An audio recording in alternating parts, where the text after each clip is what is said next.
In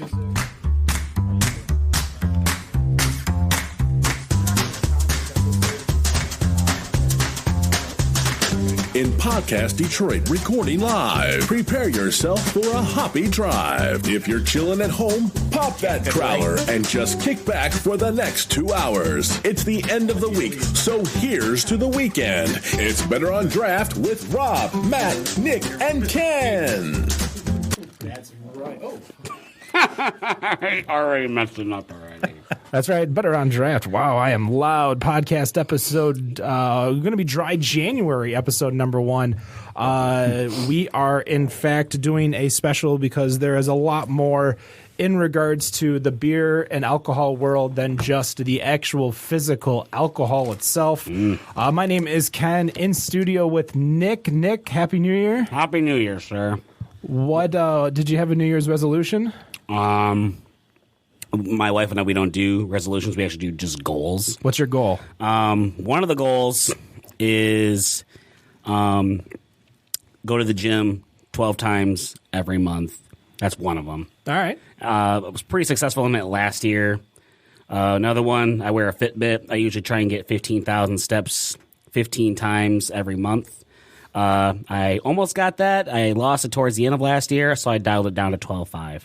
We just live a life of metrics. I know. We metrics our gym time. We metrics our steps. Yeah. But those are just a couple. I have like 6 or 7 of them. So be honest.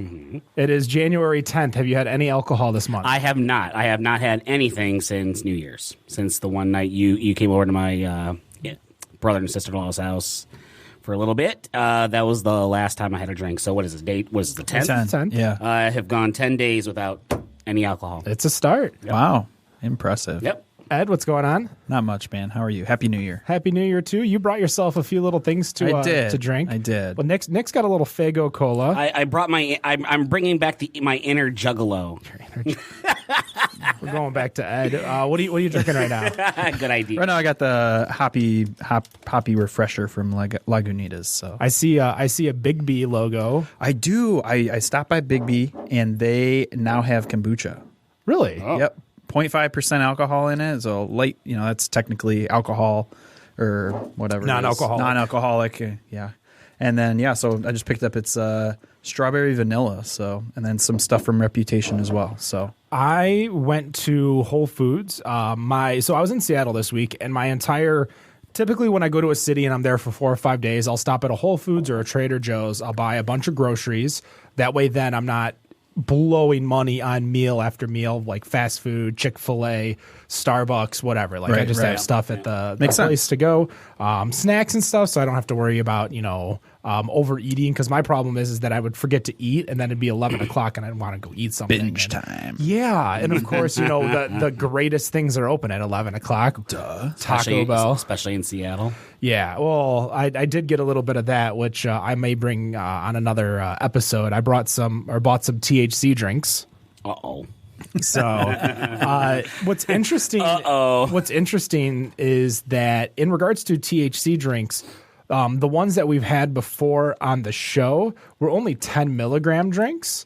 But they were selling these like 100 milligram bottles, and some of them were 100 milligram THC, 100 milligrams CBD. Wow. And Oh boy. there was one that I saw, one brand that had a resealable cap, and I'm like, oh, that's perfect. You can do a shooter, you can do a shot, have a little bit, and you're perfectly fine. But these did not. And the guy was like, well, you could just put a wine cork in there, like a little rubber cork. I'm like, you know what? You are really smart. I should have thought of that myself. I'll take 5. He's selling them for a reason, man. Yeah, he was very, because I wanted just a 10 milligram one for myself, and I wanted to buy the 100 one once he said that. I'm like, oh, you could do shots. So I'm actually drinking from Great Lakes Coffee Roasting Company. I got the cold brew, cold steeped coffee. What's great about this, 1 sugar, 1 carb. But going back to my story, I actually picked up hop tea from Whole Foods, which you can get at all Whole Foods nationwide now. At least that's what the internet told You me. posted about that, I right? did. Yeah. So I saw that on the there Facebook was page. one with black tea that had hops in it, and if you've ever had black tea, it's a little harsh. It's a little bitter in regards to in the tea world. Usually for me, like I want a little lemon juice or a little lemonade. Kind of cut it. Yeah, cut it a little bit, add a little sweetness to it, but it's not sugar. Sure. And sure enough, like the hops mellowed it out, and it was so good.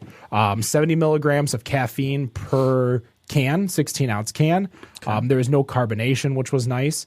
No calories, no added sugar. It's literally tea, hops, water. That's All it. natural. All natural. That's awesome. So that means I'm still I'm a month and a half from my last energy drink. Right. Wow. Yep. I remember that. Yeah. Okay. So this is going to be different though, because I've definitely cut a lot of sodas, colas, everything out of my life. And now we bring in, which is our guest, Jason from is it Casamara Club? Yeah, Casamara Club. Casamara Club. You can pronounce it however you want. I mean, as long as it gets your name out, right? Yeah.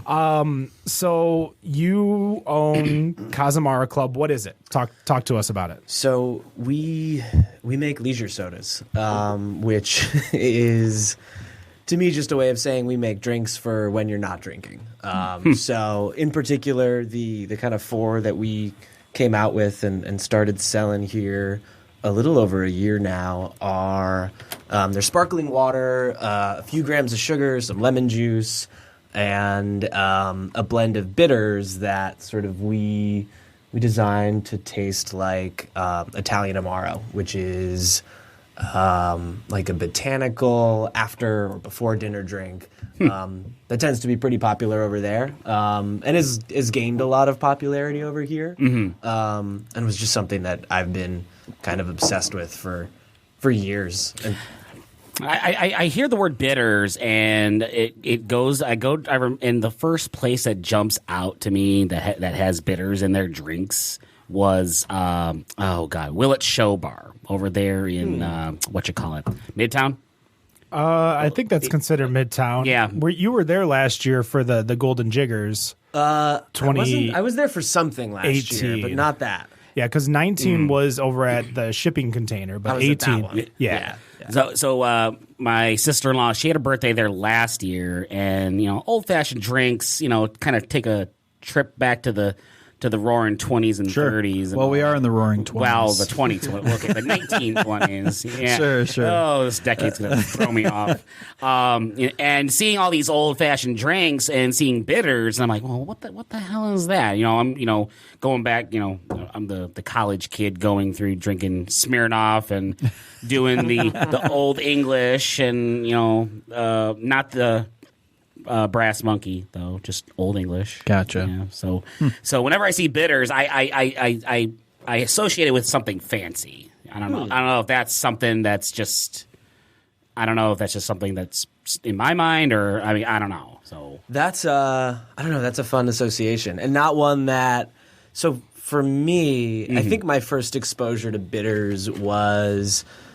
I mean, this is a while ago now, but like when Mad Men came out, and suddenly everybody wanted to drink old fashions. Like, ooh, what's that? And that was kind of my first sort of entree into, I don't know, that world. So I guess in that sense, it was like something that I saw as a fancy thing. But as I've sort of learned about it, like bitters were for a long time, and in a lot of cultures around the world, were kind of the only medicine that we had for a long time, like your Robitussin of the 20s or something like that. Yeah. It's kind of you take something and what is it? It's like the mouthwash commercial, like it burns, so you know it's working. Sure, right, okay, got it. That sort of thing. Gotcha. And I think over the years, it's sort of evolved from being like more of it's evolved from being a medicinal thing to more of like a flavored culinary thing. And for me, kind of and I don't know how much historical accuracy there is to any of this, but for me, the sort of transition from like that sort of like bitters as medicine to bitters as flavor, I think it really starts in Italy. Okay. And you've also got in an old fashioned, it's Angostura would be your standard bitters in there. Okay. But in Italy, you've got everything from Campari, which is that bright red, liqueur that you might see in a bar. Even Aperol, for like an Aperol spritz is technically kind of sort of. It is a bitters. Sure. But yeah, kind of taking all of that and those influences and putting it into something that, I mean, for me, a good cocktail is always going to have a nice balance of like citrus and sweet and bitter, and kind of bringing all those flavors together. Okay. A good cocktail, or even a lot of times a good beer, more and more these days. Like, Sure. Right. finding that like that one beer that really hits your palate all over. Right. Kind of like the New Englands, the New England IPAs. You got your haze, you got the bitter, but then you got this little citrusy notes mixed in there. And I mean, for a while, that was all the craze. It's kind of slowed down. It's still the craze. It's still the craze, but I feel like it's definitely not compared to what it was. I think the explosion, half, at 2 years least in ago. Michigan, the explosion of the New England IPAs really hit hard, and I still think there's a steady drinkability level of Sure. those New England hazes, but it's not like not everyone and their mother is making 8 of them; they're just making 6 of them. Yeah. I guess that's not really saying much in the end. Don't talk to Big Lake over in Holland because they got a bunch. It's one thing, and I've talked to so many brewery owners about that. Is that you need to go to where the market is, as much as you might not want to, or as much as you might want to fight it. You look at a brand that's been well known, that Baffin launched. They launched Mango Unchained, and everyone loves it. And then they bring in Wicked Smot, and it just sells like hotcakes. And you're just like, you put all this time, passion to make this amazing beer, and then they're like, oh, let's just make a New England IPA, and it's just going to sell because that's what people want. Right. So it's a balance of As I shake my head. yeah, it's a balance of getting what the market wants versus what you want to make, and a lot of brewers have that problem. And I think let's be honest, Travis had that problem over at Old Nation. Oh yeah. Yeah. But we're talking beer. How do you go into the the soda industry? Like, what prompts you to it? Because I know your history is a lot. It's definitely a story that you can start with. Because before the soda industry, you were a lawyer. Yeah, I was whoa. I was a corporate lawyer for 5 turn years. Oh, jeez. Yeah, I don't look like anybody that could have done anything for 5 years, I don't think. Come on. Give yourself more credit. It's the hair. It's the hair. We all have a lack thereof. I guess so. they can't see how young I look. Okay. Because it's a podcast. No, well, there's a camera. There are cameras? Yeah. Look right here. As he does the hair thing. Yeah. Let me do that too. The 90210 hair, 90210 hair. Do I going want on. it above the thing? But no. All right. You're asking the wrong That people. is so freaking cool. That's awesome. Yeah, I was a corporate lawyer for a while. Most of my clients were in food and beverage, everything from like snacks to pH waters to restaurants to a few spirits brands. Oh, wow. And so I got to the end of 5 years of that, and I was like, I really want to just get out and do my own thing. Sure. I always kind of had this idea that I might. Part of the reason I wanted to be a corporate lawyer is so that I could maybe see what other people were doing, learn from some mistakes, and figure out kind of my own way into starting a business.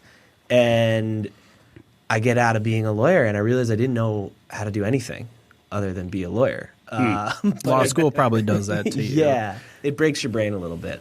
But I did know just a little bit about sort of how some of these beverage companies were set up. And I had sort of an obsession with Amaro, that Italian liqueur we were talking about. And I thought, maybe I'll go out and start my own of those. And I spent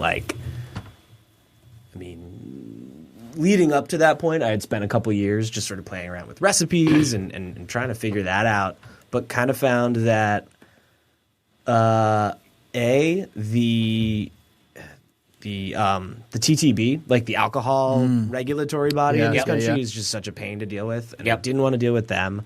And I also started to notice that there were enough American producers starting to do that, and I didn't feel like I really had anything interesting to say. And And then I made a connection that now seems like it's not really groundbreaking in any way, but I just hadn't thought about it this way before. That connecting sort of bitters and those bitters you just put a few drops in, and Amaro is something that you drink as kind of more of as like a liqueur, as a spirit. You drink it just like a glass of it.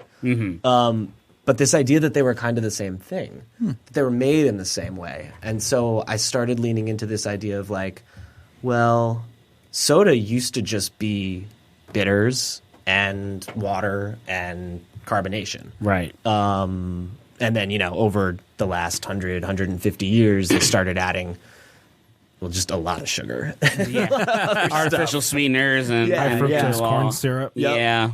Never mind the Sfago here. Phosphoric acid in there. Yeah, good call, man. Yeah. So I take it you have none of that in your product at all. We don't. Well, you want to start passing down some bottles and we can, sure. Can get you a reach crack them? in? Can I? Ed? Yeah, I mean, you're the closest one. I am, but it's not my product, so I feel kind of weird. Wow. You can bring It's all it right. to They us. can't see us, right? So which one did you want to go with? So I'd put all four in each of the four. Oh, packs. okay. So Okay. You just grab at random, and we can start where we start. All right. All right, Ken, get in right. there. All right, so we got, We got four flavors. Yes. I got the Capo, I got the Onda. Yeah. Okay. the Alta.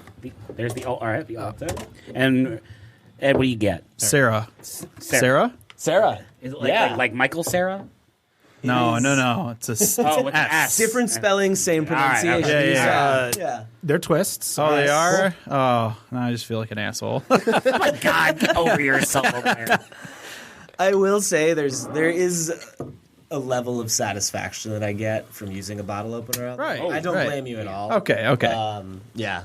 Sometimes I like to use a rag because that feels like very industry. Are you going to use your teeth next? Like, what are you going to do? You going to show us up? I don't do that. I'm looking at this. I'm looking at this right now and ready for your bingo square. Okay. Obviously, I see 4 net carbs in here. Yes. Where is that sugar coming from? So across these 4 I sodas, got the Capo. So. in the Capo and the Sarah, that sugar comes from about 3 grams of it comes from orange blossom honey, 1 gram from lemon juice. With the Alta and the Onda, we've got 3 grams coming from Demerara cane sugar, which is basically just fancy sugar. It's a little less processed. It's a little bit more molassesy. It's got more. It's got more sugar flavor. Okay. More of like the sort of. I think I like it because it reminds me that sugar actually comes from a plant. Right. Right. When it can be so easy to just think of like the sort of white granular overprocessed stuff, cocaine looking sugar. Oh my gosh. So I mean, I drank before I came here, so I'm feeling good. Oh, I was gonna say I didn't ask. You didn't ask me. I went to my local bar prior here. So I have the Onda, and it has the lemon juice, the cane sugar you talked about, extracts of Italian lemon, sage leaf, rhubarb root, Italian cinato. So in the U.S., I think you can get away with like cinato. Okay. Over there, they pronounce it like quinoto. I'll have to make sure that my Italian ancestors know that I'm botching it. Trying to say it right. Juniper berry and aniseed with Mediterranean sea salt. And And so you've got Onda. I like to think of as that's like kind of our weirdo. Sage in soda. It still sometimes surprises me when I drink it. right. But it's also, I think, for that reason, become my favorite because it's always just like, what did I do? right. It's very light. Yep. You don't get all that crazy carbonation like you do in my Faygo Cola here. I agree. When I hear soda or pop, if you're a Michigander, sage and soda or pop, whatever, they don't. How do you get them to work? Like, how do you get something like this to work in one of your sodas? That's a really fun question. And it kind of came from two places. So with Onda in particular, I could tell you exactly where I was when it hit me that I wanted to do this. I was drinking Averna and soda. Averna is one of those Italian liqueurs. Yep. And it just sort of, it had never really occurred to me that was like there was a sage note that was really present in that one. Okay. And at that point, I was already working with, so the guy who designed our labels, his name's Mike Van Hall. He goes by the Committee on Appropriations. But he does the labels for Stillwater. Okay. And I had recently tried, have you had their cellar door? It's like a farmhouse ale with white sage. And that beer blew my mind. Oh, it's so good. That beer blew my mind the first time that I had it. Sounds good. And I made this connection of like, oh, this Italian drink has like a sage note to it. And this other drink that I love has a sage note to it. Like, why can't I do that in a soda? And so I'd like to think that I went a little bit overboard with the sage, and that's part of the reason that I like it. Like I wanted to take it to 11, so to speak. What are you guys thinking? With So the first one I had was the capo. Yep, man, I got Okay. that here. That was really good. What's crazy is that and it's something that I like because it's something where I can continuously drink. I couldn't like slam it. Right. Yep.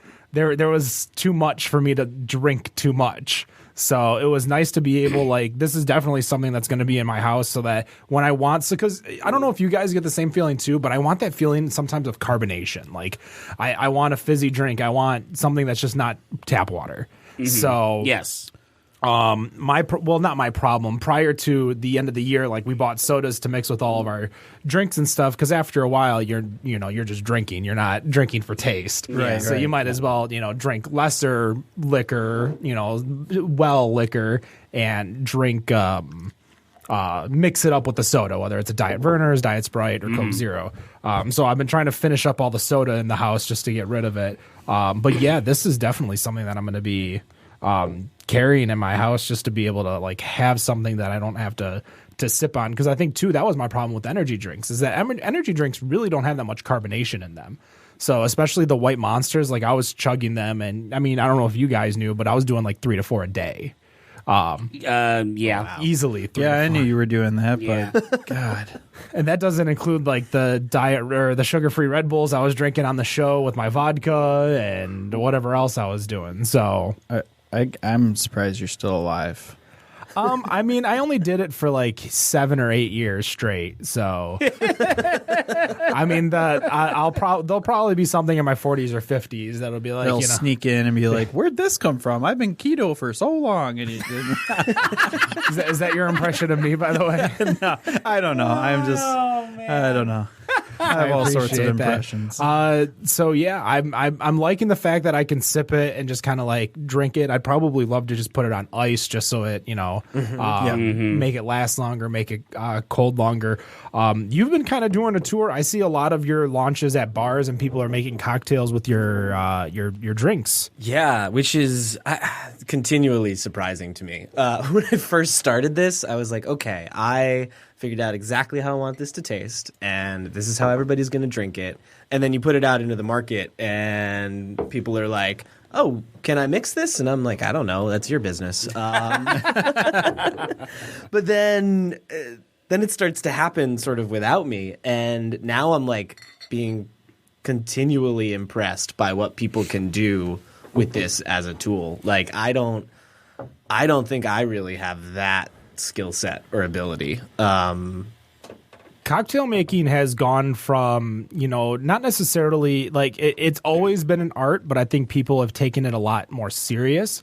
I have had horrible. Like I have waited for a long time for my cocktail, like watching it get made and the very intricate parts. And I realize, it's the exact same thing as if you're cooking or you're a chef or you're baking or something, is that you need, the very specific instructions to get this cocktail to taste like the bartender wants it to taste or, wants you to taste. So when I wait, like I was at Kiesling, actually it was after the Griffin Claw Flying Buffalo episode, I ran into you over at Kiesling because it was my girlfriend's birthday. So I'm like, oh, let's go to Kiesling because that's where she wanted to go. And they rotate cocktails there. And what's crazy too is that they won't make old cocktails for you anymore. You can they know how to make them, but they won't make any old cocktails. They're there, and it was a launch for Casamara over at Kiesling, but my go-to is I just go to like a Moscow Mule at some point when I get overwhelmed with Sure. Yep. Well, what's interesting for me is prior to like a year and a half ago, I would look at a cocktail menu and I wouldn't know 8 of the 10 ingredients per cocktail. Yes. And at that point, it's almost overbearing. It's kind of like when you go to a beer, not a beer store or a beer store, but a bar, and you just see this line of taps, and you're like, what the hell? What do I pick? What? And then you just go for whatever you normally get, rather than trying something new that you might, What is a cocktail that you've seen made with one of your drinks that you really like that maybe you've made at home? Ooh. So those are separate categories. Want to make at home, right? One of my very favorites was over at the Skip. I don't know if you guys know Kyle Marks. He came up with this wild it was like Norden Aquavit, which I don't know if you know those guys. I'm a huge Aquavit, like not just Norden, but like Aquavit itself. So yeah, I actually I was supposed to go to LA. Was it next week, I think? Or no, in 2 weeks I was supposed to go to LA, and that just got canceled, and I was so sad because there's a Aquavit from, I believe, Sweden that I've been talking to on Instagram. Wait, what country? Sweden? Oh. He said Sweden. Yeah, okay. I just wanted to make sure. I was like, I heard what you heard. I just didn't say it. I'm going to call him out. I'm going to let that one slide. So they have a Aquavit that's going to LA, so I was going to go pick it up, but now I'm not going anymore. So I'll have to see if maybe Texas has an Aquavit I can bring home. But I actually, there was a distillery in Ballard, Seattle, that made a dill Aquavit that I have. Dill? Whoa.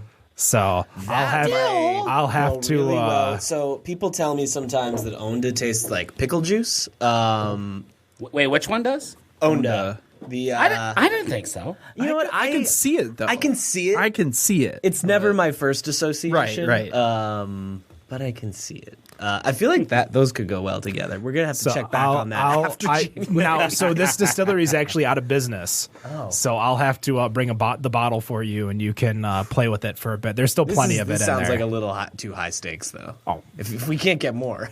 Well, I mean, it's meant to be drank. That's why they made it. Oh, that's a good point. That's why we have to honor their memory. Exactly. Okay. All right. Exactly. Which one am I on right now? I'm on the Sarah itself. Yeah. Sarah's my favorite so far. Nice. Okay. I like that one. I don't know.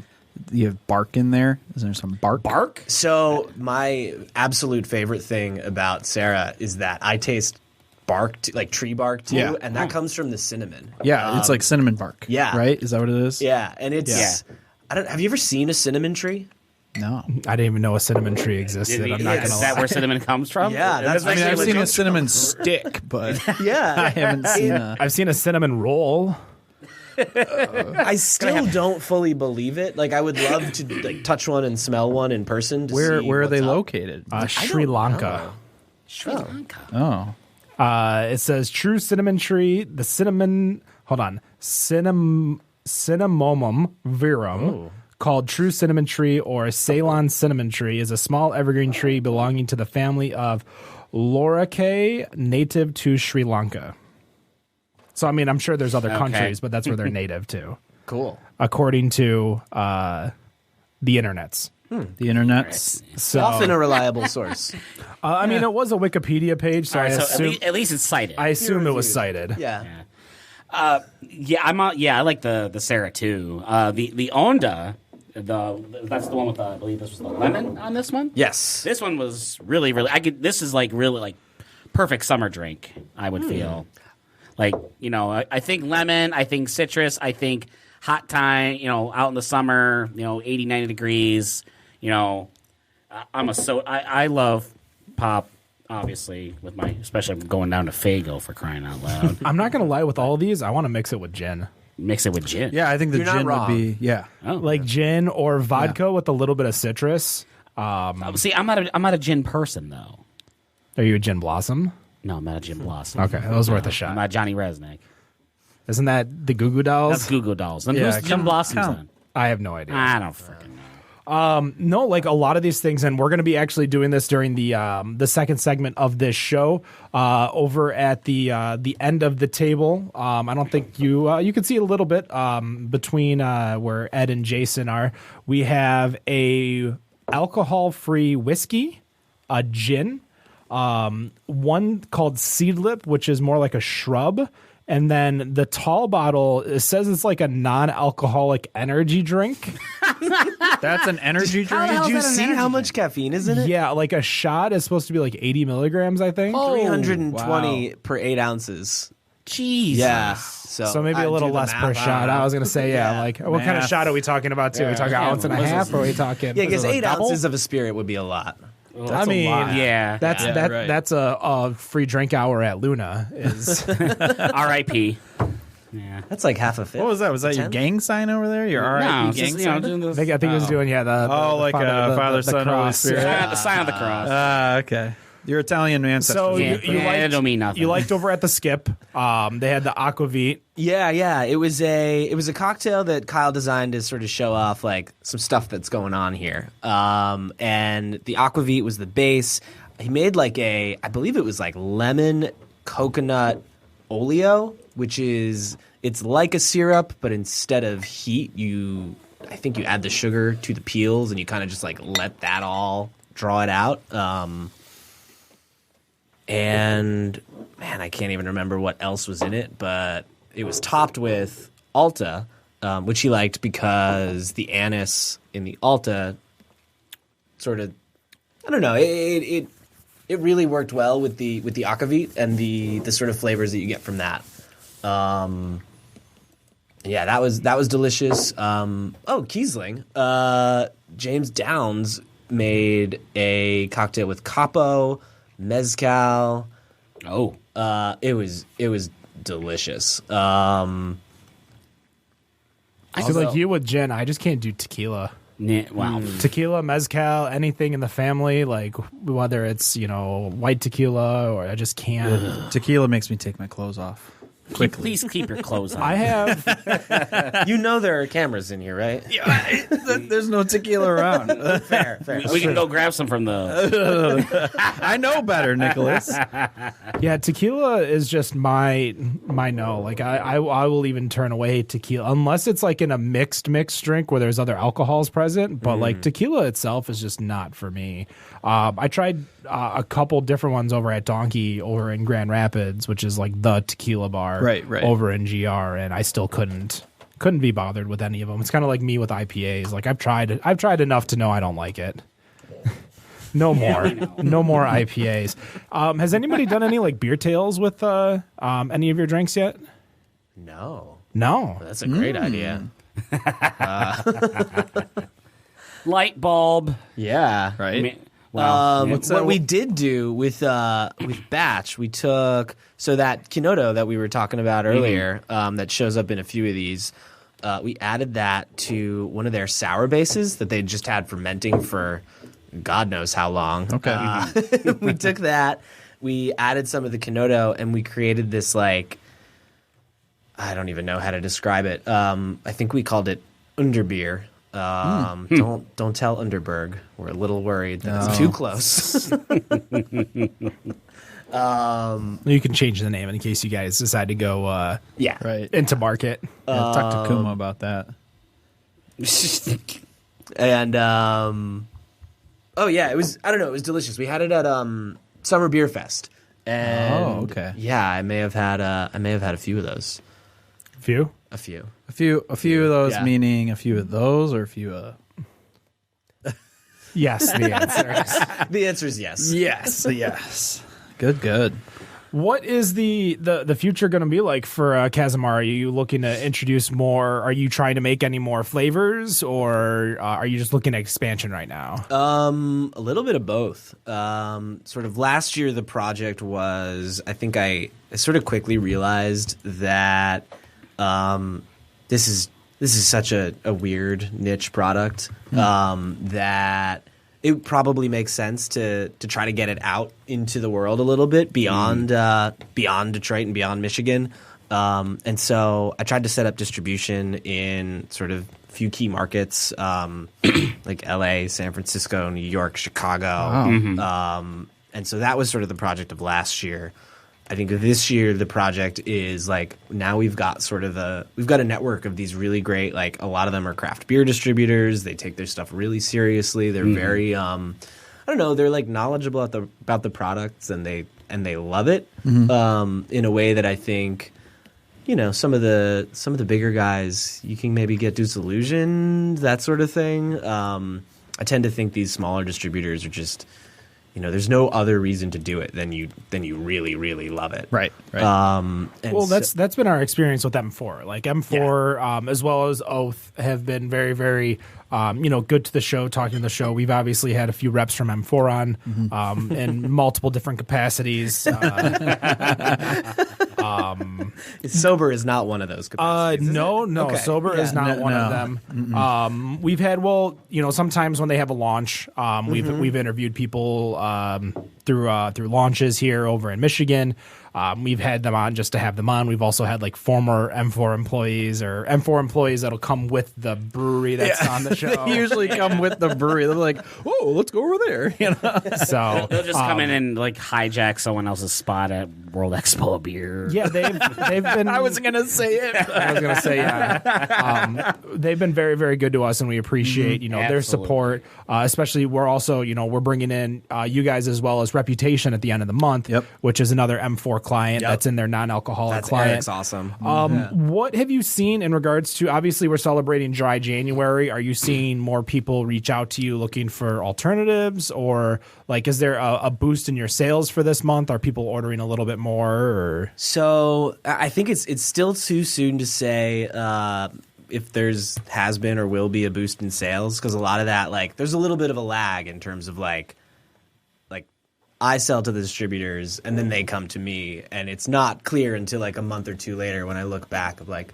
oh yeah, we did pretty good. We're in the black. Yeah. But in terms of just like interest and people reaching out, and I mean even like I hate saying this, but silly metrics like Instagram followers, like it's been a good week. Good. Yeah, good. Very nice. People seem to be excited about Dry January, and it almost seems like people are taking it a little bit more like, there's still plenty of people that I think are going all out, but some people are just sort of approaching it a little bit more like, I'm just going to drink less. Well, for me at least, I was definitely drinking a little bit more throughout the week and not necessarily the weekends. Drinking more on my trips because I'm just sitting in a hotel room watching TV or playing on my laptop. So I was drinking a lot more to where, I needed a little reset. And I had thought of the idea of doing like the Sober October, the kind of thing that like Joe Rogan does, but we have our own beer festival in October, and it's the Detroit Fall Beer Festival. So it's kind of hard to pick a month. And even so, like this week is the Michigan Brewers Guild Conference, which we would normally have been if I wasn't in Seattle. So that obviously you can't stay sober in there. No, there are always exceptions. No. Yeah, there's always exceptions. Like for me, like like I'm not going to make it to the end of the month because I have my huge work outing, which is like a 3-day outing in Boston. Oh wow, nice. So my Dry January ends on whatever the last Sunday of the month. That's pretty good. But I'm gonna try to stay. I'm gonna try to stay Fridays until Winter Beer Fest. Wow, really? Yep, Fridays only until Winter Beer Fest to try to like keep it going, and then we'll see how March goes. March Draftness, yes. March Draftness, promoting and publicizing. But for me, like yeah, I was definitely drinking a little bit too much. And on this show, I mean, it's not necessarily that we've been drinking too much on the show, but when people bring us beer, when we take beer home and it doesn't get drank, well, Tavor. yeah, Tavor really doesn't. We appreciate Tavor, but yep, there's a lot of beer. One of our kind of side sponsors, they've been doing the Tavor Tuesdays with us, which all of the winners of Tavor Tuesday, while we are dry, will be drank on the first episode back. Woo! The first February for sure. What's your go-to drink when you go to a bar? Like, what are you drinking? Ooh. So if I'm not drinking and they have Casamara Club, you know the answer. You get high on your own product. Always. You help out your numbers. Oh yeah. Yeah. Plus, it just like it looks good for the people walk in. And they're like, "Oh, should I get this?" And they're like, "Oh, that's the owner right there." And I'm drinking it. Right. So you believe in your product, Yeah. right? That's true. Plus, I like it. I still like it after all this time. If they don't have it, I'll usually get, and I'm not drinking, usually a bitters and soda, just Ango, soda water. That's it. And then if I am drinking, it depends where I'm at. What's your beer style? What's your go-to beer style? For the last year or so, I've been trying to drink as many pilsners and lagers as possible. See, that's where I think this overcorrection is happening with a lot of people like Athletic. I'm ready for it. The NA beers coming is that we thought the correction of like pilsners, lagers, kolsches, like these easy drinking beers are going to be coming out, but I think there is a much bigger want to the point where I think a lot of brewers are going to start at least throwing on one NA beer at each brewery, kind of like how seltzers kind of picked up and everyone was making a seltzer. New England, everyone was making a New England. I think the NA, if you can make a decent NA that tastes just like a beer. Especially if you can do, because the thing is that sure, make an NA, but don't make it a lager or Kolsch or something like that. Make it flavorful. Make it like a wheat or, oh God, I would love an NA red. If you can get me an amber or a red ale that was non-alcoholic. I'm going to start looking it up during the see where you can get the break for sure. So before we take a quick break, I do know that Michigan Beer Box is going to be wrapping up this month's sales, and I believe going to print on Monday. Ed, you're a subscriber. You're a subscriber. Yep. Yes, I have a T-shirt box. You got the T-shirt box. What was last month's box? What was last month's box? Was it Dearborn? It was Dearborn. Yeah, it was Dearborn Brewing. Yep. Over in Dearborn, Michigan. Definitely fans of the show. Go check them out. Your T-shirt box comes with a T-shirt as well as, I believe, did it come with a free pint or a free flight? Flight in that so one. You get a chance to try all of the beers over there. There's also a glass box where you can get brand new glassware, as well as the premium box where you can get both the glass and the T-shirt. If you use the code DRAFT, D-R-A-F-T, you get 20% off.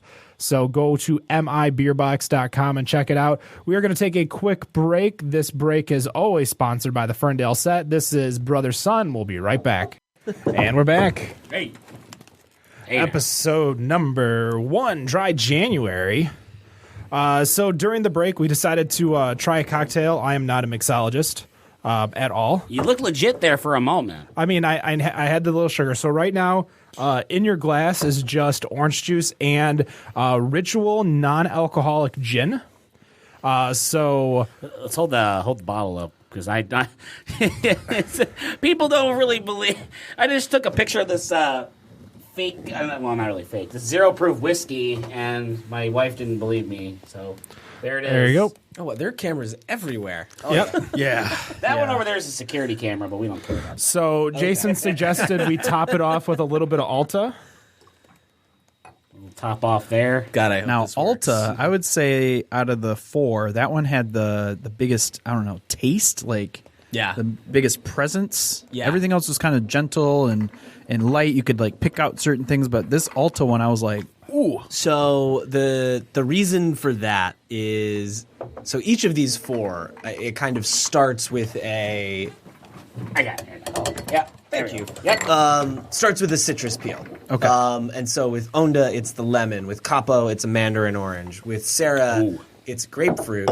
And with Alta, it is that Kinoto that we were talking about. Okay. And with the other three, those sort of like more, I don't know, our palate picks it up as a little bit more as sweet. And that's mixed with like the sort of bittering agents. What's kind of fun about Alta is that the Kinoto is super bitter on its own. Right. And so when you start mixing that with more bitter stuff, Got it just it. really, I don't know. Alta's my favorite for when I wake up and I'm just feeling a little fuzzy. Like those sort of days when I need a greasy breakfast sandwich and like, like that kind of vibe. Like I really need a jolt. Gotcha. So we just went around. Ken? I dig it. It's weird, but I think it was like a little too much orange juice. I would say if I'm giving myself true feedback. But I love the Alta top. Yes. Like I think the Alta kind of brings out the flavor of everything inside, which I'd probably just mix Alta and orange juice and probably be happy. You know what Yeah. word I thought of when I drank this? What's that? Earthy. Earthy. Yeah. I like that. That's a good. I like In that. a good way. In a Yeah. good way. Yeah. Just so we were talking offline. I'm looking for the dry gin. If you hand me the that. dry gin. Yep.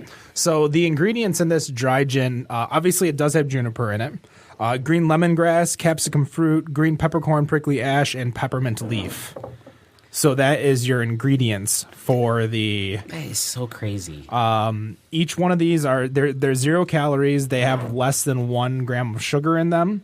I'm guessing probably from any of the fruit Right. that's inside of it, but. My guess, because I was looking at that before, part of my brain wants to make one of these one day, and I've been trying to figure out how they do it. And my best guess is that they're adding the sugar along with, I think there's a certain, maybe some kind of gum in there that they add. Oh, gum extract or something. Those, what was it exactly? Xanthan gum? Yep. Yep. Yeah, Okay. xanthan. I think those two together is what gives you a little bit of that body that tends to come with a spirit.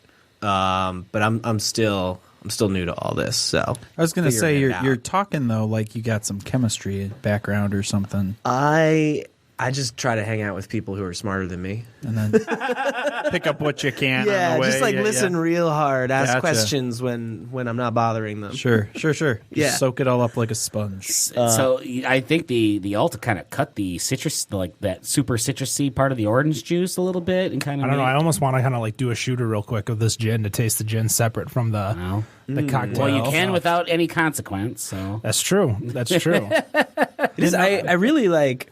I keep forgetting that we're not drinking, and I know that's it sounds like I'm just pitching my own product, but like I think I'm actually pitching this ritual stuff. I mean, you could drink this anytime. I would feel, Yeah. If you wanted something to kind of look like you were drinking, but you weren't in the mood to drink, and this, I wonder what do we have a 0 proof vodka by any chance? So I think, between the seed lip and the energy drink, I think either of them can be considered a vodka or a vodka type. I just looked at the the nutritional facts on this energy drink thing. And 800% of your daily value of niacin, B6, B12, and pantothenic acid. screw the gummies I take every day. I'll just take that. It's gluten free and vegan. Oh, too. So you good. Yeah. I like meat, so Are you gonna take a straight shot of that? I'm just gin gonna there? do a little sipper shooter. All right. So Ken's If pouring. anybody it. else wants some, I do have shooters. shot glasses over Why here. not? Yeah. Pass it down. Puff, get. No, I'm kidding. I mean, that was the benefit when we had 2 James on, and we were able to try the gin from 2 James Yeah. along with the batch 5 or the Melt My Brain that was barrel aged in that gin. Oh wow! So we were able to try both the gin and the beer to see if we could taste the notes of the. You're leaving me hanging. Oh shoot! Well, he's the guest. He gets to get it. It's okay. You're the guest. Go ahead. Go ahead. I'll be quick. No. I'm just giving want the Nick whiskey? shit. No. Ooh, that is harsh. Is it harsh? That is Do you very need a cup harsh. too? I got a Just cup. all right. I had a cup and everything, I'm but gonna cap it. It definitely burns the right cap. a lot. Whoa. Oh, Yeah. there we go. So the Whoa. Okay. That stuff by itself. I'm getting straight pepper. Yeah, in like the back of your throat. Yeah. Yeah. Oh. Yeah. I think How much did you guys do? I just did a little shooter part. half a shot. I just Jason went all in on his pour.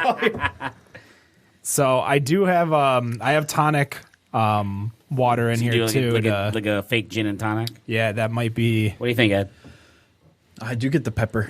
Yeah. Yeah. But you're that's where I get the earthy note. This is the earthiness. I'm not saying pepper bad as much as pepper like A lot. rough, like Black hard, pepper. Yeah. hard in the back of the throat. It's not like what it tastes like, really good, but just that afterburn. And Yes. it's not a liquor afterburn. No. It's just a burn of like if I had like something like a black peppered salmon or something like that, and like I ate the salmon's good, but the little crack of black peppers in the back of my throat just. I wonder if that's sort of what they're trying to recreate, is that like liquor burn, and whether they're thinking they're fooling us. I don't want it. Yeah, I don't know. Like I've learned why I get liquor burn. It's because you taste bad liquor. Yeah, exactly. Some El Toro. I used to hate straight, like I would never drink anything straight, like shots especially. Yeah. I would always mix stuff, and then when I especially got out of like beer and started drinking more liquor and less beer, like I started buying better liquor and like, oh my gosh, this tastes so good. And it kind of started when we had 2 James on here. Yes. We've had Rustic Crow on here, so we've had all these distilleries on here, and we've had all these other alcohols on here that it just. Oof, this really, maybe if I can cut it with my. I feel like you could make a spicy margarita with this. Yeah. With gin? I was going to, it doesn't matter as long as maybe, what about a Bloody Mary? Instead of like a gin Bloody Mary as There you opposed to go. a vodka? Yeah. Yeah. I think you could definitely make, any spicy type drink. Like they talk about on the label itself, they have like a G&T on their recipe, and it's called a new fashion for the whiskey over here. Where you can do, we have most of the ingredients of an old fashioned. Yeah, the ritual whiskey, simple syrup, and then 2 dashes of bitters. Yeah, I just don't have the bitters. Stir, add ice, garnish with a cherry and orange. We could probably do the ritual whiskey, the bitters, or the syrup, and one of the sodas. I think we could definitely do that. What would I do without that? We might have to make that during the second break, or I'll sneak out and wash everything while we continue the conversation. I wanted this. This would be a good liquor for me if it had alcohol in it, so that I wouldn't drink it fast. Like I'd be just sipping on it because it tastes good. I'm just gonna What a party trick! You bring this shit, and then you just drink it. Like you drink it from the. And then all your friends are like, "Yeah, he's going hard," and you're like, "I've done idiots. that. I've done that with like a brown bottle of whiskey. Yeah. Like the whiskey's gone, so I filled it with water and I just like chugged it in front of friends and like, you're going to die. And I'm like, if I die, It's like the people who put blue Gatorade in a Windex bottle and drink it and be like, That's clever. right? I like to see this do a placebo test and give someone like whiskey. Oh, and then give yeah. them this. I think any good whiskey drinker would be able to spot the difference between well, not if they're just ignorant and they have no clue. Well, That's the whole point. Yeah. I'm not gonna give it to them. I wouldn't give this to someone who wants it was like a connoisseur. Nick of Drinks, whiskey. you're not going to give that I to would- Nick Drinks? Well, I think if Nick Drinks wants to just say, "Hey, I had some NA whiskey," then just for fun. Sure. You know who I would give it to? Who? Jack Zatuno of Zatuno Liquor. On Rochester Road, just south of M59. Go check out Jack, and he's got some NA beers over there. He's got some Athletic, and you can go grab regular beer there too, not just NA. Plenty of other NA drinks like sodas and Some Faygo. Faygo for sure. I don't know if he has Faygo over there. We did a what do you call it? Tasting? A demo tasting there. Yeah. Great guy. Jack would have probably loved that because he doesn't have to fill out for a single day license for you. That's the problem with liquor stores. You got to buy a single day license just for someone to bring in to do a I tasting. wonder how much that would cost. I think they're like $50 a piece, but it's just the hassle to do it. Right. Yeah, it's the paperwork and the administrative. And an added bill every single time. He does at least one a week, and sometimes he has, I don't know if he can bring in multiple people for one tasting. No. Normally I don't see it. Well, he brings in more than one person. Like some Friday nights, you'll see like a liquor, like a tequila person and a whiskey person there, two separate accounts. But So you're saying for like a mix thing? Yeah. Like I don't know if he's able to have Like, if he needs like- one for the whiskey person, one for the vodka person. I would think you probably need one for each. I would think so because it's Michigan. Call back earlier Good to old- Jason not wanting to deal with the TTB. Well, I mean that's the U.S., Right, but right. Michigan liquor law is still MLCC. the MLCC for sure. me. All right. Anyway, From what I've read, Michigan's is a little. It's even harder to work with than the TTB. Michigan, Let's the say MLCC is hard to work with, and bringing in beer just because that's why what's that huge brewery? That's Yingling doesn't come to Michigan. Like they just bypass us. Yeah, they're like, fuck it.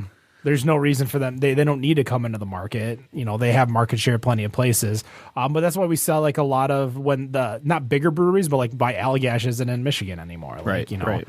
They're not going to come back to it. They're just going to, distro to California instead. And I have to go to California to get, I can just go to Chicago.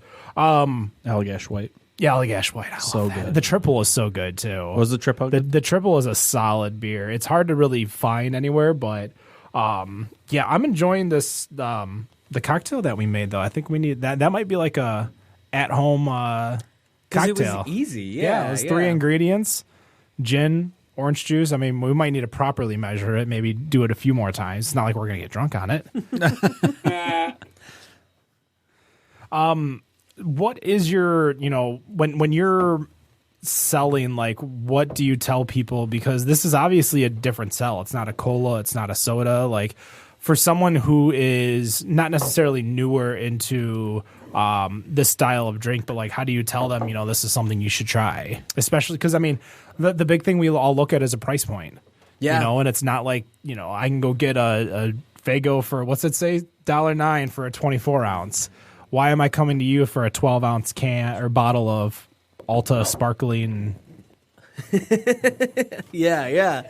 No, and I think it goes back to what you were saying before, and this sort of idea of like, yeah, you can drink something else. Yeah, you can drink a soda, but there's something about this that, it's not intended to be like just crushed without thinking. It gives you like there's a little bit of friction there.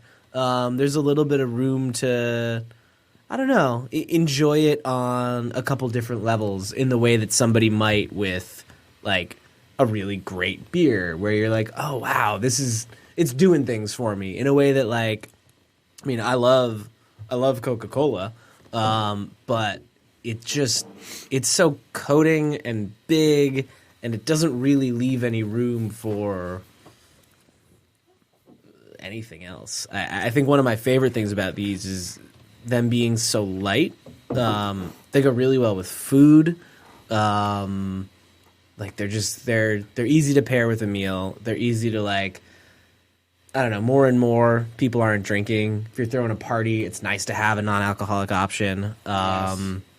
I always tell people there's a hose outside and they can just spray it and drink from the hose. Oh, but not these days, Ken. The anti-vaxxers. Get something crazy from these hoses. What's your non-alcoholic drink of choice when you're not doing Casamara? Coffee, tea. Yeah. I really love coffee. There's one in particular on at Anthology Coffee right now in Eastern Market.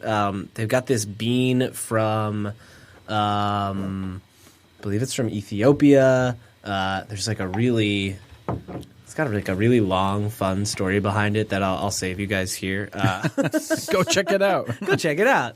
But it just tastes like grape candy.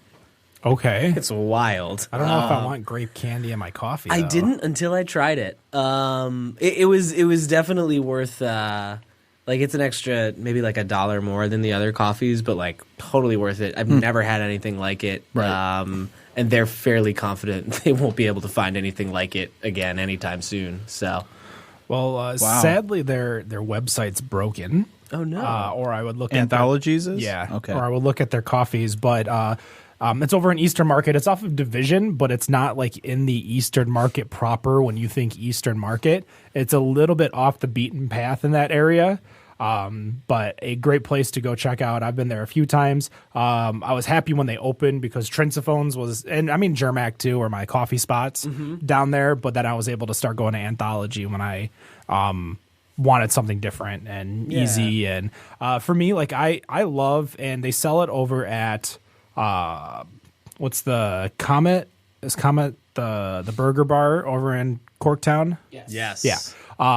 They sell Beckerus, which is a Detroit-based coffee, and it is probably one of the best black coffees I've ever had.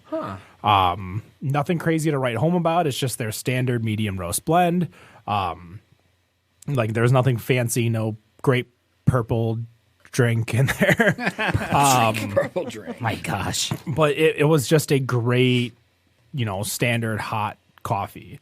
And I believe One-Eyed Betty's has a really solid coffee too, and I'm trying to think of the name of it. I'd have to ask maybe Shane. But when I was working at One-Eyed Betty's for my work, we were drinking so much of that coffee because it was so good, so smooth. And that's another thing as I've kind of grown older is I know what bad coffee is because it's just bitter as all hell. Like I know what bad whiskey is because it's just bitter and terrible. But like a good black coffee, I mean, Ed knows enough about Big B where they have so many different coffees on draft at all times where you can find the right coffee for you. Yeah. Or that Michigan Cherry, which is I love Michigan Cherry. that's their go-to. That's like their flagship. That's their flagship, right? You can only get it on Mondays and Thursdays, though. Oh, really? Yes. Oh, So I guess their flagship would be Big B Best.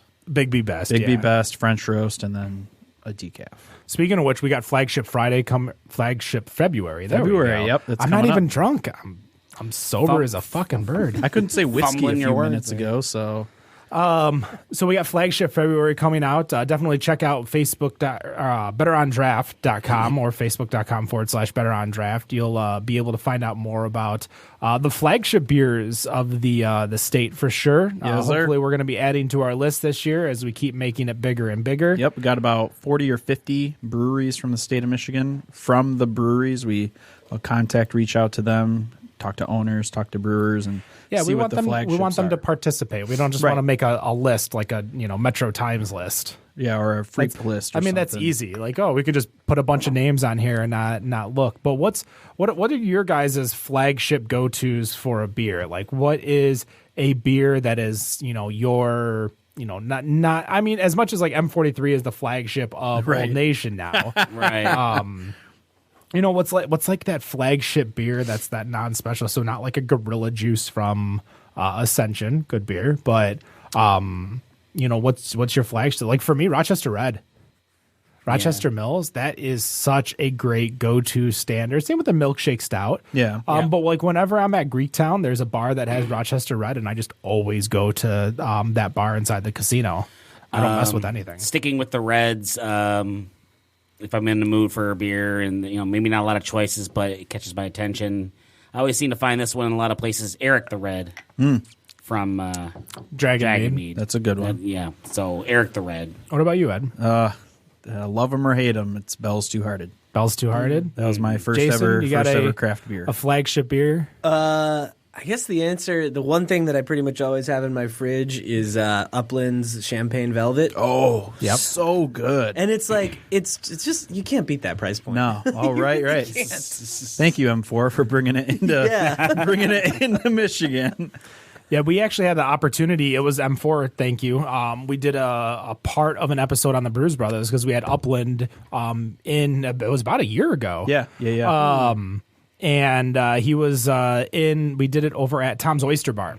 Okay. And did like a Better on Draft, which was part 1 of that Bruges Brothers episode, where I just kind of like took over and did an interview because they had all the equipment. This was before we actually had our equipment really ready to go. So we're hoping to do a lot of different traveling this year. I'm hoping to get to the UP Beer Fest. It's a good one. I haven't figured out what we want to do for spring yet in regards to the TC. Traverse City and the World Expo of Beer. Have you been reached out to bring? Can you not necessarily keg your drink, but you could keg it. Do you guys might have some news on that soon? might have some news on it? We can. Why not break it? Let's break it here. That's the ticker tape.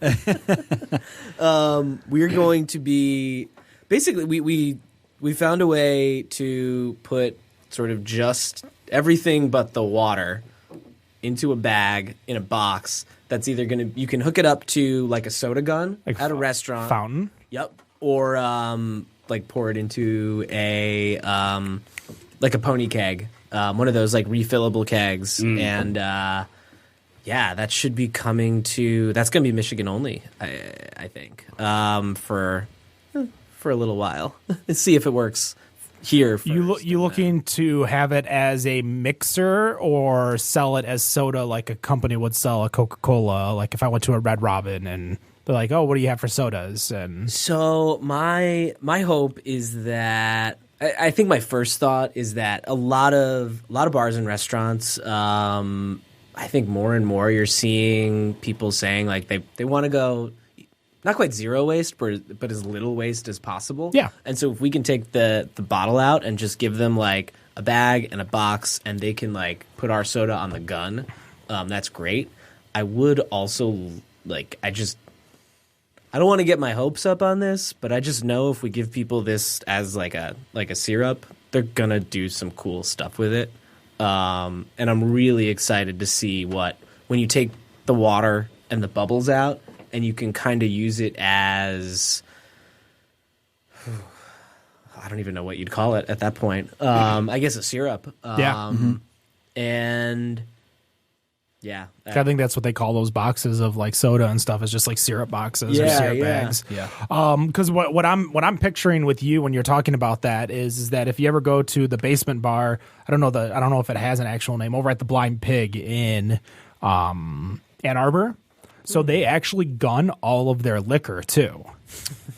Wow. So I've seen the setup, and the setup is ridiculous. But like if you go into the back, you just see bottles of Jack Daniels, Captain Morgan, whatever vodka they use, and they gun all. I don't know if it goes upstairs too, but at least in the downstairs bar, they gun all of their.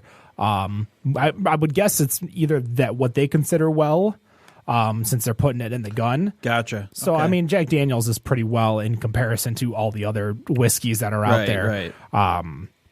But yeah, it's a crazy setup. So that's what I'm picturing, is doing like a 1-in-1 where I'm, gunning either some type of vodka or some type of gin, and then I'm gunning your Alta over here. That's where you go to tell M4 to go to the Blind Pig and check it out and figure that out. Well, where are you seeing the clientele of Casamara Club? Is it older, younger, a little bit of everything, male, female? Like what's the clientele that are coming towards your drinks? I would say it's definitely on the younger end of things. Millennials are still young, right? Yes, we are. Yeah. Yeah, I think millennial is to 91. Yeah. I thought they were 95. It might be 95. 95, 96, roughly. They're all old enough to drink. Yeah. And I don't know. I think in part that's probably just because, like, that's where I'm at. And that's like, I mean, I kind of just, when I was really first trying to figure out what this was, I really just wanted to make something that I would like. And so I think there's a little bit of just like of a self-fulfilling prophecy of like, if I make something for me, then people like me are gonna like it. Okay. So yeah, I would say male, female, it's been fairly evenly split, which is really nice to see. Yeah. And then Yeah, I guess it tends to do better in cities, like the kind of spots where, people like us hang out, I suppose. Young people. Bunch of young dudes. Yeah. Us young bucks. All right, guys, we are going to take a quick break. We're going to try to make one more cocktail during the break, and we will be right back with the Better on Draft podcast.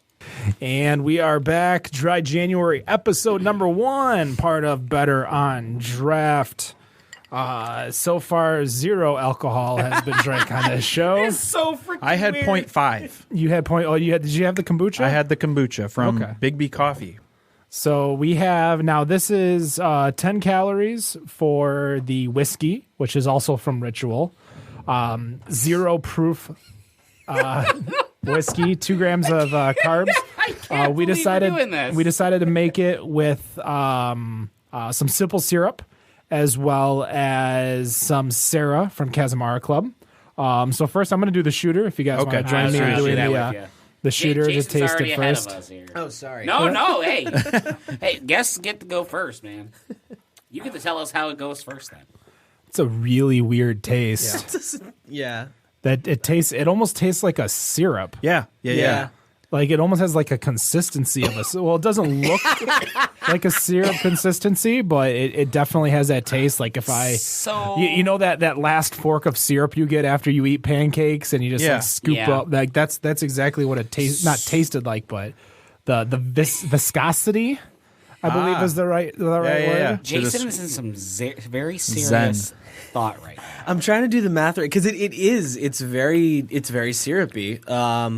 And there are only 2 grams per 1.5 ounces. But if you multiply that out and you think about it in terms of like a soda, this would be like, I think like 18 grams of sugar. So like not quite, like about half what you'd get in a Faygo or a Coke, but still a lot. Not what I was expecting. So here's my take. We did the gin and we did the whiskey. That first sip, that first taste, almost identical at first, but on the back end, like in the back of the throat, that's where I tasted the major difference. Yeah. Yeah, I'm not getting that harsh finish. With the gin, for example. Yeah, with the gin or like even a cheap whiskey. Like I'm not getting that harsh finish. Like that's a good sipping. Like I don't know if I'd want it on the rocks or not. I would. Yeah. I mean, maybe if it would water it down a little bit, like almost like a Scotch and water, but a whiskey and water. Yeah. Like that might be even a decent little mixture on ice. Well, I'm gonna try something, but I want to do this other one. I've got ice if you need ice. You have ice? Yeah, I have ice. Oh yeah, here, bring me a little bit of that. The finish almost tastes like spicy bubble gum. So Well, it's smoky. They have there's a smoke in it, a mesquite smoke. yeah, you've got the bottle in front of you. I don't have the ingredients, but they buried all of their flavors under natural flavors. well, the side has all the ingredients. on them. Okay. That's how I was able to tell you what the lemongrass and peppercorn is. So And as Jason was mid-reading it, Nick took it away. Oh, I'm sorry. I was reading the wrong part of it. okay. Yeah. I'm not an That's my old fashioned fan, but I do like this. Like Oh, you tried the old-fashioned? I didn't get there yet. Yeah. the mixture of the simple syrup, the non-alcoholic whiskey, and then the Sarah from Casamara Club. I think the Sarah was the right choice for this drink for sure. It almost kind of reminds me, like I would probably want a little bit of a citrus in here, like a lime or a lemon on top. We got pineapple. I don't know if I'd want to do pineapple on there, but I mean, About to find out. Like yeah, there you go. syrup. Yeah. Nick just poured a shot, and like you could see it like What come back down, like hell? the remnants of the shot. This is gonna be really hard to get on the camera, but Ed kind of described it really good there. It's ugh. So weird. So I'm gonna try this old fashioned real quick. I just did my my Faygo with a shot of this. So go like a Jack and Coke ish. Okay. Or I okay. guess, What kind of is that? Just a cola? Yeah, this is just cola. Okay.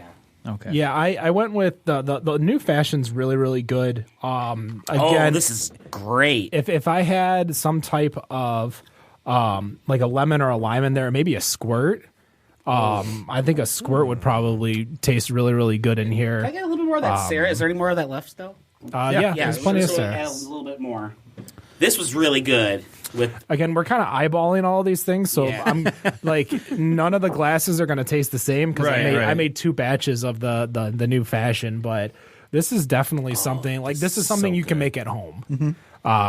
Which I think is a huge, like when I go out for a cocktail and stuff, if I can make the cocktail at home, I might as well not do it. I might as well go. You know what? Right. You know what?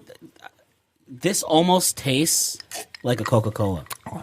Yeah. When you take the zero proof and add the Sarah and add the what else? Simple syrup. Simple syrup. Yep. Yeah. I'm tasting Coca-Cola. It's very Coke-esque. It's Coke-esque. Yeah. Like you got your Coca-Cola, Diet Coke, and then your Coke Zero. This is like right up there in between like diet and regular. Is this the Pepsi Max? Yeah, sure, why not? Pepsi Max. But no, I'm kind of glad. Can you hand me the whiskey bottle, please? Yeah. It's right in front of me. We are not drunk. We're not drunk. Yeah. All right. So it says American oak, Madagascar vanilla, capsicum fruit, sugar floss, and mesquite smoke.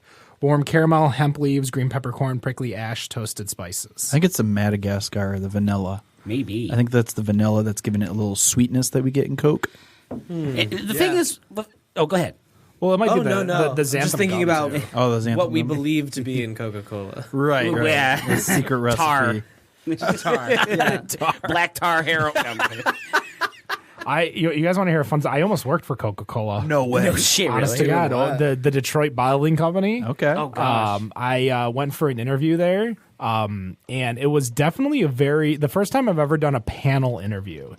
I've had very interesting interviews from when I was leaving Lender Live, and at the time at my current job when I was in a stale rut and wanted to do something different. I've had a few different jobs between that one and the. I believe there's a vinegar company, not McClure's, McClary's, that's local. They're based out of, I want to say they're based out of one of the nonprofits over in Southfield. Harvest, Forgotten Harvest. Forgotten Harvest. Oh, Forgotten Harvest. Yeah. They actually work out of there. Okay. They have another a site for like a HQ, but that's where they have all their products and their little office and stuff too. So for the Coca-Cola one, like there was a panel interview and there was like 10 people in front of me. Yeah. And it was like the typical, like what you would expect in a movie. Like everyone's got their own Coke brand. It's a horseshoe, and they're just drilling you with questions. And you're just sitting there like, hello, this is awkward. I just had to go back. I saw a pun and I got to address it. So did you say that in your current position, your current job, you hit a stale? Like a stale moment? Stale moments. Like I was repetitive doing the same thing over and over again. And if you know where Ken works, then you know the stale. You're going. Took you a long time to get to that bridge. Yeah, no, I didn't. I don't know if you were going to mention it or not, but no. It's definitely like I love what I do now. Right. Obviously, especially with the travel, it's been very, very nice. No more stale bread. What did you think of the drink, the mixed drink? The one that we just made? Yeah. I really liked it. I also really like the pineapple juice. Like I'm not. Oh yeah, mad you did about add the it. pineapple Yeah, juice. yeah. Just a splash. It does a little something for me. Do you guys want to add pineapple, or I don't know if you drank all of yours? No, I have not. Nick didn't, but he's. I am totally. Is there pineapple? Where's the pineapple juice? Pineapple juice is right in the center. You're on your own getting that one, Ed. I ain't getting that one. So I did just do the whiskey, or quote unquote whiskey, with the Faygo, make a little pseudo Jack and Cola kind of thing, and I was thinking it was gonna be a little something close. I guess I was a little. This tastes like more like vanilla Coke now. I love vanilla Coke. Well, then this would be like right up your alley, then. I'm in not there, a big fan of vanilla Coke or vanilla sodas or anything like that. Like, do you think I'm want... wrong for saying that? I see it. You see it? Okay. As a connoisseur, no. Yeah. But I see where you're going. Are you a vanilla Coke connoisseur? I love Cola. when I used to mow my grandmother's yard when I was a young boy. She would have on the west side. a cold can of vanilla Coke waiting for me in the fridge. Man, how old were you when this happened? 12 to 18. Oh, I forgot. You're a youngin' too. You are the baby in this room, aren't you?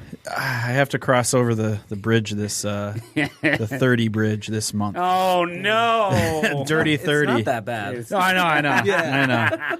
My father tells me I'm entering my 4th decade, so he's one of those. I just respond, "Okay, boomer." Oh, jeez. Now, before we We went there. Oh, God. before we kind of close out for the night, I was actually looking up, and I don't know if you noticed this, but Inside Beer does like a daily or every other day news article that they send out to kind of like aggregates a bunch of the top stories of news. And one of them was talking about Dry January, and you actually got a call out on this beer mailer. Really? From a reader named Brittany, said relying on Lagunitas, the hop seltzer, and Casamara sodas. Hell yeah, Brittany. So you got a little bit. It's from a group called Inside Beer. Okay. And if you go to just inside.com and you look at the beer portion of it, you're able to see it. It doesn't give us any information about Brittany, just that she is a person. Yeah, she's got great taste. So going over the news real quick, are you looking to not news? Are you looking to expand outside of the States yet, or are you? Because I mean, we got Canada right around the corner. So I'm still mystified by how international shipping works. Like something about when it crosses a border, something happens. I don't understand it. I feel like we've got enough work to do here that maybe someday we'll hit well enough that an importer exporter will just come say like, "Hey, can we buy some from you?" And then I can just let them deal with it. But yeah, I'm not working on that quite yet. Okay. Yeah. You guys got any more questions for him? I mean, I'm kind of like dry. So where do you see Casamara Club go beyond the 4 flavors? Is there some things? Do you like an R&D? I mean, I can't imagine R&D with a small company, but Yeah, is there any plans for a 5th, 6th, and et cetera? Extra flavors. I'm working on a couple right now. Okay. A cola. Oh, That's like kind of my baby. And Are you going to try to keep it low sugar like the rest of these, or Yes, Okay. might go up to 5 grams. Just like really. put some dietary fiber in pushing there? it. Or what's it, erythritol? Yeah. Those have never really agreed with me. Any of those, like, because there's like people are even using stuff like monk fruit now, and I've used monk fruit sweetener for I would make these like cold peanut butter balls. It's basically almond wheat, monk fruit sweetener, and like the syrup sweetener and peanut butter. Basically, just mix it all up, mold it into little balls, put it in the refrigerator, and then you've got a nice little no-bake peanut butter snack. nice. Yeah. Keto. gosh. Yeah, but I'm doing my best to, I don't know, stick to the kinds of flavors that I really enjoy. Mm-hmm. And then so the other one is my close friend, our director of operations. She's working on a ginger beer. Yes. So like I'm really trying to like generate like a Lennon-McCartney thing. Is there low sugar in that? Because I would love a good replacement of ginger beer for my Moscow Mules. Yeah, she was the one who had the idea that we could maybe take it up to 5 grams. So like not as low, but I mean, lower than a normal ginger Lower than beer. most. Ginger beer. So yeah, those are. I'm really excited about that because everybody's like, oh, you should do this weird thing or that weird thing. Mm-hmm. Sure, everyone's going to have their... Yeah, like I just like Coke and I like ginger beer, so like, that's what I want to do next. And I think the continuation of having people do the mixed drinks and stuff like that, will definitely continue if you're making a cola and you're making a ginger beer. Yeah. Well, that's one of the reasons why I really like that, because I think of these, like, at least behind a bar, they're a tool for people. Right. And if we can give them more useful tools, then I think everybody wins. And even those the cola and the ginger beer, those might be your crack at breaking breaking even more because they're more recognizable. I sometimes wonder about that though, because at least especially with crowds, they taste these and they're like, "Whew, that's not for me." Like I like my pop. Sure. Yeah, buddy. This is not sweet enough for me. I think because they can't quite wrap their head around it before they try it, though, they're a little bit more like, okay, this is just a different thing that it's not for me. Sure. I'm kind of excited to see what happens when I'm like, this is a cola. Right. Here's a cola. Whoa. And then it's just kind of reversed, right? So you're Yeah. like, here's a cola, and then here's my portfolio. Yeah. Right? Yeah. I'm just like, I'm kind of excited to see if people like, I don't know. I feel like you're not a real business until you have haters. And I feel like maybe cola and ginger beer. Damn, we were a real business after 3 episodes. That's for sure. Yeah. You. I have haters too for my blogs. You're just a Soccer mom who drinks beer. Struggling podcast. All right. Before we end, we might end a little bit early, but I want to kind of go over a little bit of beer. So if you don't mind joining us, this is going to be kind of like a thumbs up, thumbs down if you agree. But Forbes did a end of year interview with a bunch of brewers, owners of breweries, and people are predicting the trends for the next decade of beer. So basically, we're going to go down each one. I'll read you, and you'll tell me yes or no. Don't think too hard on it. Trends of the next decade in beer. Of the industry. 10 years. All right. Okay. So Thank you, Ed. former CCO of Revolution Brewing says the next decade will show an increasing shrink in the number of brewery brands that are able to get deep into the distributor and retail tiers, and this will contribute to the number of buyouts and strategic partnerships. Distributors faced with a portfolio lacking in current growth captains such as Constellation and Mark Anthony brands, in addition to aging second and third generation ownership with no clear succession plans, will continue to take current record multiples and head to a sunny destination. So Significant number of buyouts is basically the market. Consolidation in the market. I'm going to go thumbs up. And this is retail and distro tiers. Yeah, I'll say thumbs up. Ed disagrees. Disagree. I mean, you're in distro technically. You're side by side with some beers. Upland, your Champagne Velvet might be right next to a Casamara Sarah. Yeah, I don't like that trend, but I'm gonna say it's probably likely. Like everything seems to be consolidating, so why not? I'm in. All right, co-founder of New Belgium Brewing, who actually just sold themselves. Yeah. In terms of what next, that's where we'll inevitably see a shakeout and fewer breweries. So what would that mean for the beer business? Less choices, less innovation, or even breweries taking fewer chances, or it can mean stabilization and the re-energized core of more successful breweries. Additionally, as we've already seen, the rise of cannabis and sobriety will play a role on the further impact of the beer category. So it's like a two-parter, I feel. He thinks there's going to be less innovation. Less innovation? Less variety?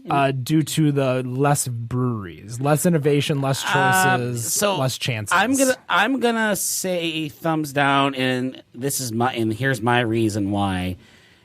Breweries, they're gonna come and then they're gonna go, but those ones go. Someone new comes in with something brand new that no one's ever thought about. They make it big enough, and then eventually they get bought out. So I think we're going to go in a complete circle here. I see your circle. I see you. I think it's going to be a full circle. Okay. So as breweries are getting bought out, to the first question, new ones come in, something new, maybe a new fresh take on something. Sure. And we start all over. They get again. big, they sell. Yes. That's your circle. That's what I'm Okay. thinking. Okay. Yeah. I disagree with that one. I thumbs down. Jason?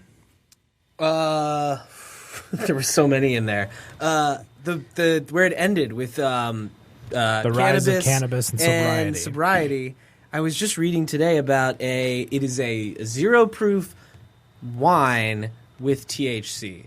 Okay. So I'm just going to say, Well, they nailed it. most, at least in the United States, you cannot mix alcohol with THC. So all THC beers that you could buy already do not have any alcohol in them. Yeah. Okay. That includes the company that bought out the Rochester Mills production facility, Right. who make a THC beer at their other facility. I believe it's in Colorado. It does not have alcohol in it. It is just straight THC. But it's going to be produced here, correct? Like that was the whole purpose of buying the facility? Yeah, that was their whole purpose because obviously it's legal to make in here. Right. But, there's a lot more hoops to get in, especially when it's a cash-only business. So what was the question? I don't even remember what the question I had a hard was. time. These are they were predicting the next decade. No, I got that part, but what was this one? They're saying a shakeout and fewer breweries, so downsizing. I would say that the variety, though, is still going to be there. Okay. I still think that there's going to be innovation. There's going to be discoveries and variants and all that stuff. I still think that that's going to happen. I will make this bold-ass prediction, and I will say 2020 will be the first year that we see a decline in beer sales in Michigan. Wow. Really? Yep. Wow. They've seen it in Oregon. They've seen it in Washington. They've seen it in Colorado, and they've seen it in Canada. And do you see the trend that I am saying where they saw it? Uh-huh. All marijuana. Yeah. Oh, yeah, okay. Marijuana will bite into Craft beer. Well, beer sales, period. Beer sales, beer. Okay, so did you see, and this is me going in a different direction, Natty Light is giving away beer to anyone who turns 21 in 2020. What? That's not fair. Right? Anyway, that was a digression, but They're the last 90s babies turning 21 this year. yes. Damn. We got the co-founder and CEO of Harpoon Brewery. There will be a huge hangover from this unsustainable boom. The fast money will try to leave as quickly as it entered, distorting economics again in the other direction. Those breweries who thought the good and easy times would last forever are in for a rude awakening. Do you agree or disagree? I feel like that's like all the time. I mean, we got a decade, not just this year. Yeah, Right, Well, I right. feel like when any brewery comes in, they're the hot like in a town that doesn't have one. They instantly become the hottest thing in town. You know, Well, I mean, for the most part. for the most part. I could think of a few fail boats. Okay. Wow. What about you, Ed? I don't know. That's a tricky one. All right. What about 80% of the time? That's fair. Okay, 80% of the time they become the hottest thing. It's Are gotta we be going with sustainable. Nick's point or are we going with your point? I mean, I agree. I think the new money will get out. They'll try to consolidate or at least sell parts Gotcha. to.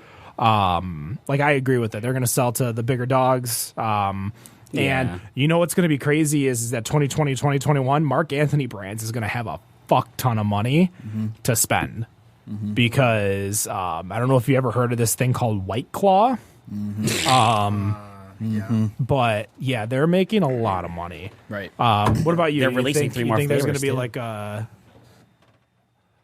bubble? It's going to burst. New money I don't out. know. It's so hard to. I feel like the money's. I feel like there's just always more of it. Like it's just been going that way for the Right. last 40 years. And who knows? Like maybe. I don't know. I think it's so tied up in like broader economic trends that it's probably going to depend on so many things. All right. The founder of Castle Island Brewing Company says the continued maturation of the category is going to force owners and leadership to get more organized, prepared, and professional. The pressures of consolidation, increased competition, and unpredictable end consumer will mark a decade of breweries having to evolve into real businesses if they want to find growth. Expectations are going to have to be more modest, plans more developed, and business practices more honed. Ultimately, I think we'll see the next decade separate out the survivors from the passers-by, largely based on the ability to run a strong business that also happens to make incredible beer. I'd say yes. I 100% agree. I should hope so. Yeah. Yeah. All right. The founder of Beer Business Daily says the drinker today looks towards something light in both alcohol and calories, but still cool. Tito's and soda accomplishes that. White Claw and Truly have found a way to put it in a can. While the last decade has been about big flavors, big alcohol content, and a cool story, the next decade will be about lower ABV, lower calories, and easy drinking. Story be damned.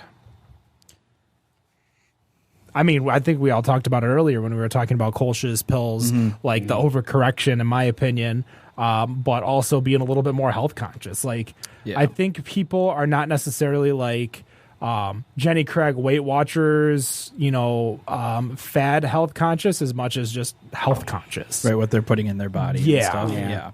I would say yes and no. I think that there is going to be that health conscious push, especially as like people are living longer and there's more and more diseases and stuff with all the shit we're putting in our bodies. But I still think people are going to seek out the different tastes and the different flavors and the barrel ages and the juicy Nipas and stuff like that. I still think people are going to seek out a tasty beer. And that's not to say that you can't get a tasty beer out of, a Kolsch or a lager or a Pils or all those, because you can. Well, I'm just saying, like, I want some, I still like my barrel-aged beers and stuff like that. Yeah, and that's going to be the, I think a lot of people will save calories for those, but Sure. I think you're going to start seeing like why Crankers is finding a huge market with their keto beer, or the Woodshed B43 over at Old Nation. Like, there's markets for these low-calorie, low-carb, low-sugar beers that people want, where you can get the full flavor, like a B43, and still like... he's saying no to Go it. to the energy drink. Well, he's been doing full shots, though. Yeah. That's a thing. Yeah. Full shots of zero proof. Yeah. Well, if you want to go back to the taste, he's getting all that pepper and all that. We just got a little. All right. Founder of Dogfish Head, who also just sold. Growing demand for beers that are high in flavor and food compatibility but low in calories. Fruit infused sour beers and low-cal IPAs are two categories we believe will go strong and for many years to come. Low-cal and and fruit infused sours. Isn't that what a sour is now? Not always. Not always, but there's some people kind of doing that now. Yeah, but the growing trend. Can you go get a fruit infused sour over at Baffin? No, you can't. That's. You have to have a sour program, though. That's like a whole. Need to have a sour. That's like a whole program. You could still make a sour without having a sour program. But is it gonna be good? I don't know. I think that's sours. Yeah, you would think you just have to perfect like anything else. I mean, we have. It's not in your wheelhouse. What's our two big sour? We have ArcLight sours, and we have Holmes. Holmes has a sour program. Yep, Jolly Pumpkin has a sour program. Batch is opening up their Funkatorium, which is a sour. Yep. So I mean, we've got a lot of sours here and you don't necessarily need to make a program. I think the low-cal IPAs is definitely right on the nose right there for the next decade. Was that you said Dogfish? So that was Dogfish. food pair stuff. Food pairing. I think of Sam Adams, and it's ironic because they just team this up. is Sam Calagione. No, I'm saying Sam Adams. Well, I mean, this is also Sam Adams. Right. That's what I'm saying. Like they've really prided themselves on having food paired beer, being able to like match up your shit.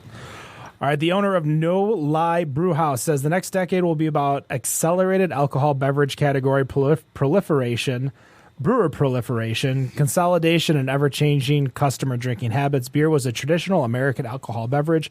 American drinking habits have changed with 21 to 28-year-olds. The next decade will be about meeting and serving a new alcohol consumer. Yep. That's a very interesting way to put it, because in a decade, people who are now 12, 13, about to enter high school or senior high will be drinking legally.